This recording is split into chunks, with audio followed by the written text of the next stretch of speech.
Hello guys, welcome to back to my channel মায়ার মনি চ্যানেলে তোমাদের আর একবার স্বাগতম। তো আমি আবার আরেকটা ছোট্ট ব্লগ নিয়ে চলে আসলাম তোমাদের কাছে। তো ভাবলাম আজকে দুপুরটা তোমাদের কাছে শেয়ার করি। দুপুরে আজকে তো সানডে, তো দোকান দেরি করে খুলেছি। খোলার পর অল্প কিছু সেলাই কাজ ছিল, ওগুলো করে এসে এখন রান্না বান্না করে খেয়ে অল্প শুয়ে আছি। ছাদে কাপড় আছে, ছাদে কাপড় আনতে যেতে হবে এখন। না বৃষ্টি ছিল, তো বৃষ্টির মধ্যে আমি কাপড়গুলো রেখে দিয়েছি ছাদের উপরে। জানি যে রৌদ্র দেবেই, পরে ঠিক তাই রৌদ্র দিয়েছে খুব কড়া। তো কাপড় এখন শুকিয়ে গেছে, এখন আনতে যাব আমি। তো আমার ভিডিওতে তোমরা আমার চ্যানেলে কেউ যদি নতুন হয়ে থাকো, তো চ্যানেলটাকে সাবস্ক্রাইব করে দিও আর লাইক করে দিও, আর পুরো ভিডিওটা দেখো।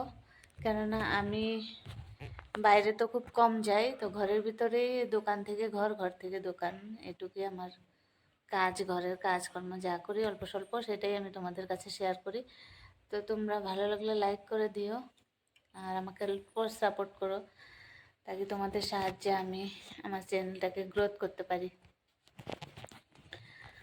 তো যাই, এখন গিয়ে কাপড়গুলো উঠায় নিয়ে আসি ছাদে থেকে। তো দেখতে থাকো পুরো ভিডিওটা।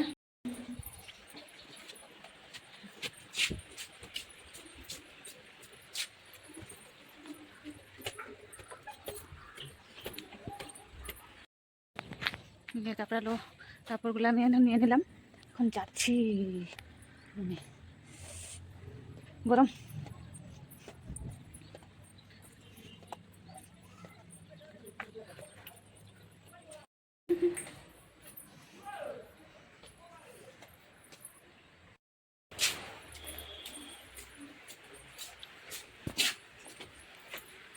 এখন কাপড়গুলো আমি রাখবো, রাত্রে এসে এগুলোকে ভাঁজ করব।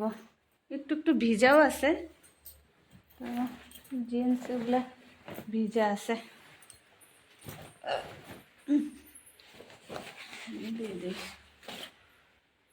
ভেতরে রেখে দিই শুকাতে।